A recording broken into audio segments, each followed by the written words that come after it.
Hello everyone, Ogre27 Kane here today with a review of Immortals Fenyx Rising for the Nintendo Switch. This was brought to us from Ubisoft. Let's do a real quick overview of what this game's all about. This is an action-adventure open-world game very much similar to Zelda Breath of the Wild. This is Ubisoft's take on it, and it's brought to us with all of the Greek gods and all of their fun little trials and tribulations to go with that. This game's kind of interesting. It's a little different, but they definitely stuck with the same mold that worked very well for Breath of the Wild. Alright, well first up, let's jump right into the story. The story is about your character and Hermes' adventure to save the Greek gods from Typhus's wrath. Zeus and Prometheus will provide sort of a narrative and backstory to everything that's going on, but for the most part, it just kind of acts as comedic relief. There are other gods mixed in that you'll help out as well. 4 main gods, to be precise, that will give you certain abilities and talents, things you can take with you on your adventure. Although not necessarily a terribly deep narrative, the story does its part, and it provides you with a little bit of reason to keep going. The comedic relief is fun, and all of the characters are voice acted and do a pretty great job. The interesting part to me is how this game chose to give you a direct story where Breath of the Wild chose to feed you drip-fed narrative through lore and different pieces that you could put together in the world. Very different take on the story, but it worked pretty well. Next, let's talk gameplay. The gameplay in this is pretty awesome. If you enjoyed Breath of the Wild and you like just free roaming, then this is definitely a game for you. The quest structure, however, makes it a little more linear. It definitely wants you to go around the world and explore things in a very linear fashion, but at the same time, it certainly does give you the freedom to explore and find upgrades and power-ups and little dungeons and whatnot. Speaking of dungeons, they are very similar to Breath of the Wild. They are littered all over the place, and each one offers its own little unique perk or boss or something cool about it. It definitely makes you want to explore every nook and cranny. Another really interesting thing about the gameplay in this is it's not stuck to just one mode of traversal. Yes, you have a traditional horse that you can ride on, but you also have some wings. And these wings, as you build up your stamina, allow you to pretty much fly almost anywhere around the island.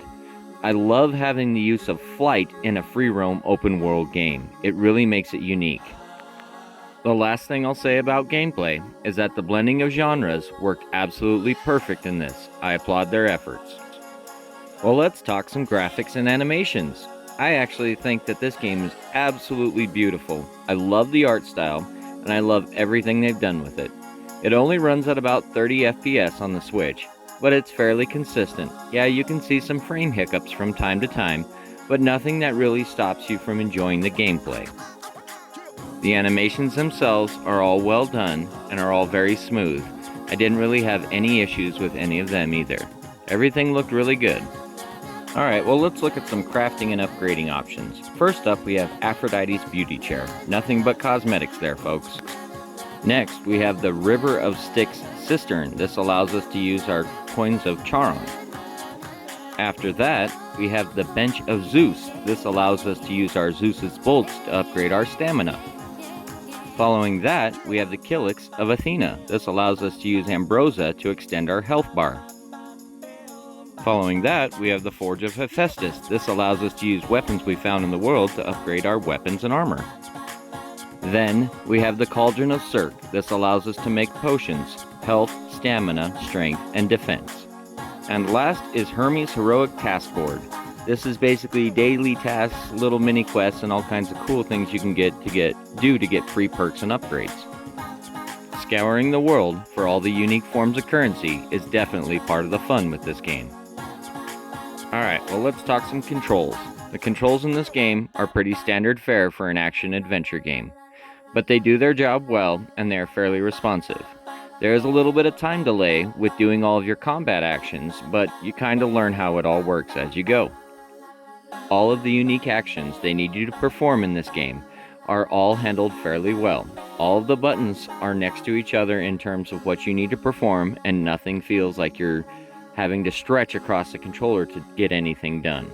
There is a bit of timing that you need to get used to, and some of the actions themselves are fairly complex, but nothing that can't be learned and nothing that can't be overcome.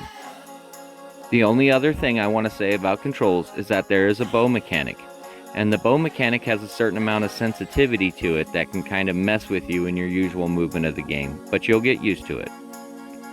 This isn't a deal breaker, but there are certain puzzles that use this mechanic, so get good at it.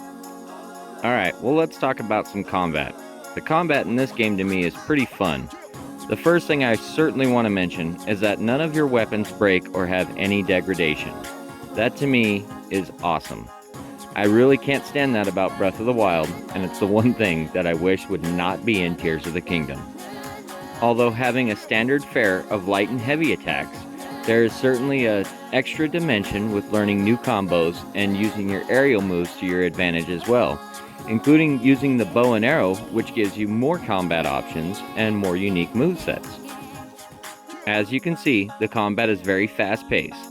It does allow you to have a dodge roll though, and a lock-on feature, which are really helpful. So here in conclusion, should you buy this game? Absolutely! This game is a blast. I got it a few years ago for Christmas, and I still play it today. It has a lot of things that keep me coming back to it, and it certainly has that open world feel where every time I play it, I find something new. Even if you don't finish it in one go through, it's a game you can keep in your library and keep around forever. I know this game is on every console, and it is dirt cheap these days. There's no reason not to try it. Well, thank you for watching today's video. It was an absolute blast to make. I upload every single Monday. Have a great rest of your day. And this is Ogre27 Kane, signing out. I will see you again next time.